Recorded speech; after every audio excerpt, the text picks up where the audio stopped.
As always, I hope y'all are doing absolutely fantastic today. If you had work or school, I hope that went so well for you. If you did nothing, I hope that went so well for you. I'm not sure. I don't plan to be, but I may be pretty sporadic as far as my uploads go for just a bit. I'm not in the best place mentally, but I think that I'll be okay.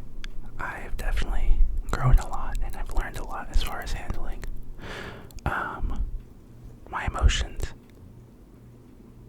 That's nice, you can kind of hear the rain sounds outside, but I'm working on it. But for a little bit I might be sporadic and as far as like responding to comments and things of the sort, so I apologize. But reading, I figured didn't require too much energy, so I'm here. And we're gonna read Chapter 2 of The Enemy by Charlie Hickson.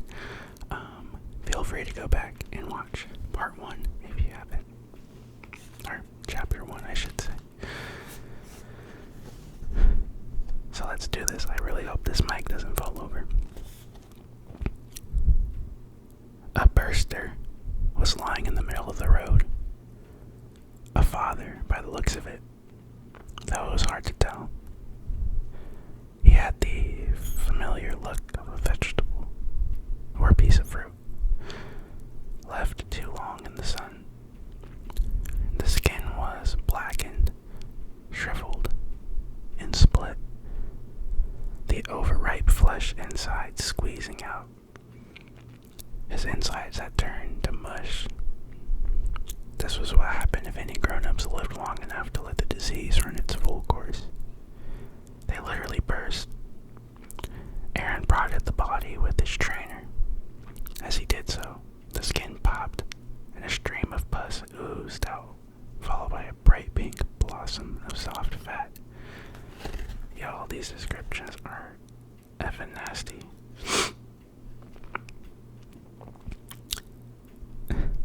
Aaron was leading the scavenger party. Tall, fair-haired, and athletic. He had a knife in his belt and carried a pickaxe handle as a club. Gross, snickered the boy at his side, who had a shock of curly hair bleached almost white. Come on, we don't have time for this.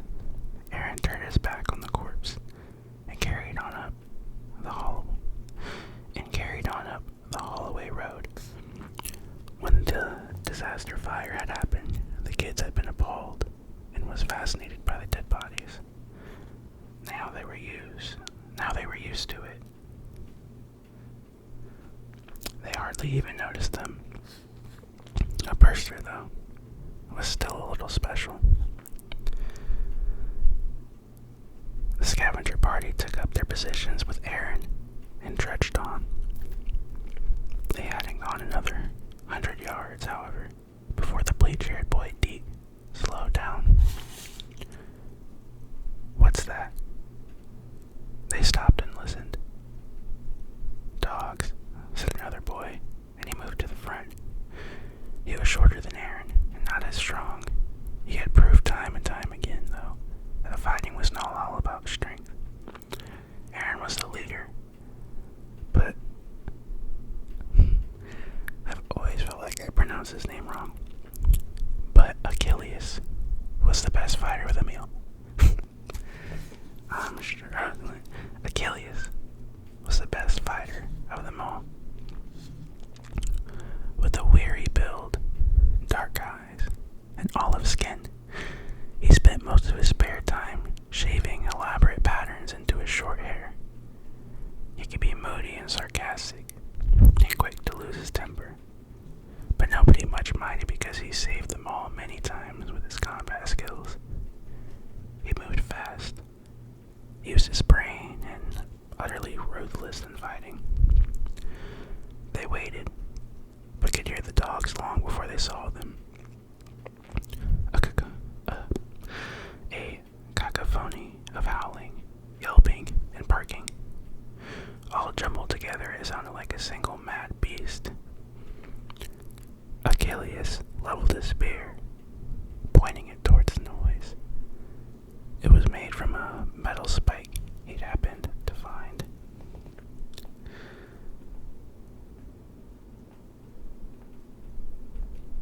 It had a heavy lump at one end, and he'd sharpened the other into a vicious point. It was perfect for keeping grown-ups at bay. He could stab with the front and use the back end to batter them. It was definitely not for throwing, too precious for that. Aaron took up a defensive position behind him, next to Freak and Deke. Freak and Deke were a team, best mates. Before the disaster, they'd taken to the streets armed only with spray cans. Their tag was Freaky Deaky, and it could be seen all over Tufnell Park in Camden Town, sprayed on walls and shutters, stenciled onto the pavements, scratched on the glass in bus shelters.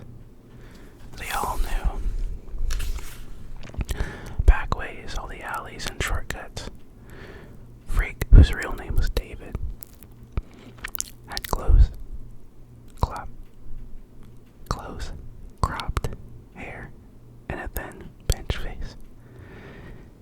He was always sniffing. Dick was the bigger of the two. He was good looking and would have been popular with the girls if he had spent any time at all with Freak. If he had spent, oh my gosh, y'all, I'm so sorry.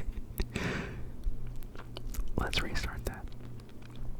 David had close, cropped hair and a thin, pinched face.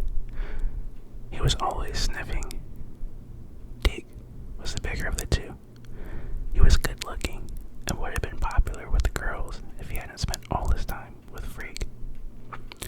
The two were inseparable, always finishing each other's sentences and laughing at each other's jokes. Freak carried an axe and Deke a sledgehammer. They were mainly for knocking down doors and opening windows, although, if needed, they could use it as weapons. The last one in the group was Ollie, small, red-haired, the cleverest of them all. He had sharp eyes, and could think quickly. He kept himself to himself, and most of the time, he kept quiet. But when he did speak, people listened. Aaron would often ask Ollie for advice, and it was never seen as a weakness. Ollie always knew the best thing to do. As the barking of the dogs grew louder, Ollie stepped back and to one side, keeping a clear line of sight. His weapon was a slingshot that he had taken from a sports shop. It was powerful. It was a powerful hunter's model with a pistol grip and a metal brace that fitted over his forearm. He drew the elastic back and tucked a heavy steel ball into the worn leather pouch. Whenever the kids were out of camp, they traveled in a group of at least 4. 1 to look ahead and lead the way, 2 to check the sides, and 1 to watch their backs. But as Freak and Deke always worked together, there were 5 of them today. They had learned early on to move down the middle of the road rather than stay out of sight among the buildings along the sides. Grown-ups could hide in the shadows and grab you from the darkness.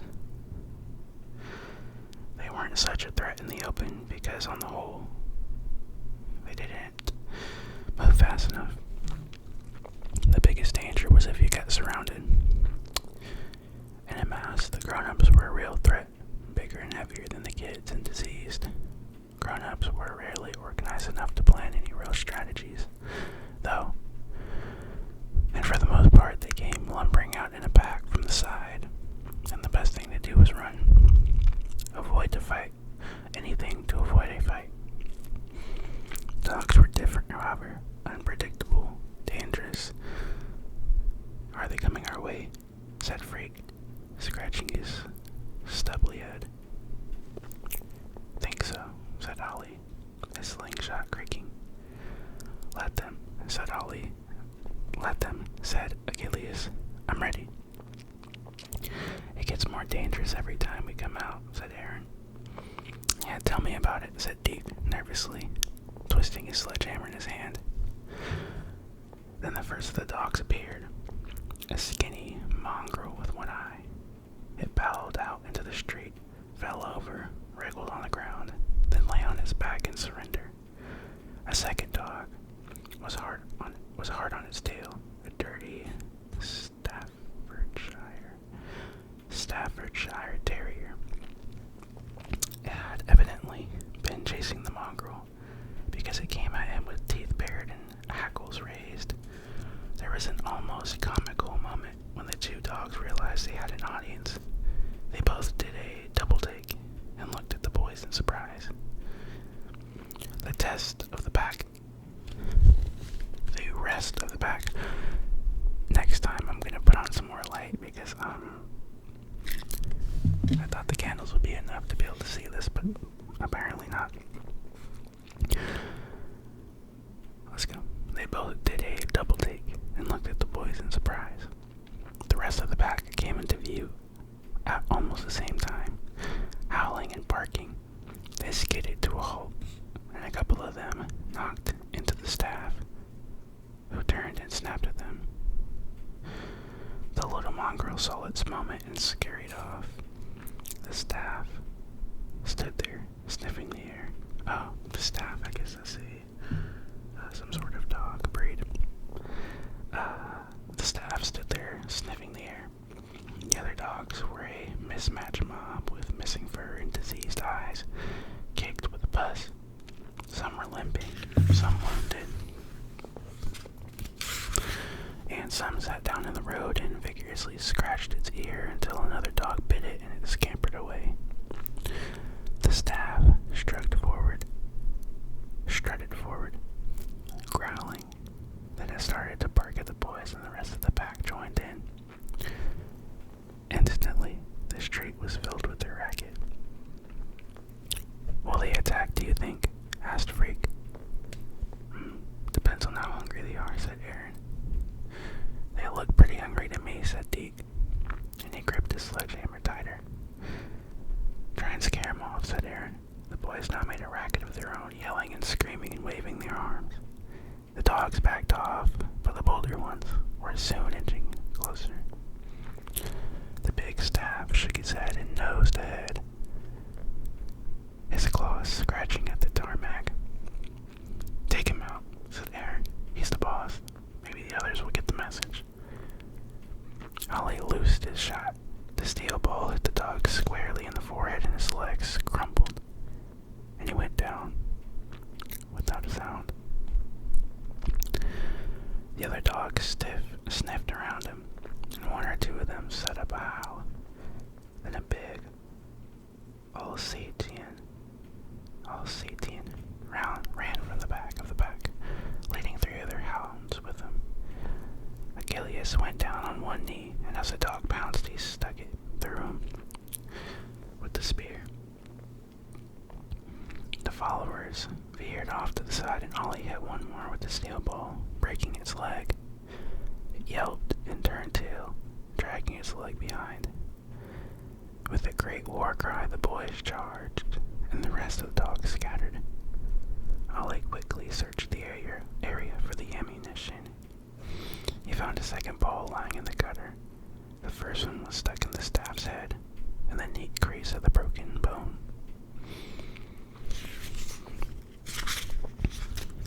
So, I read slow apparently, so we're just gonna go ahead and leave it there and continue Chapter 2 another day. Another cool thing about this book is that these are all real locations, and so I would love to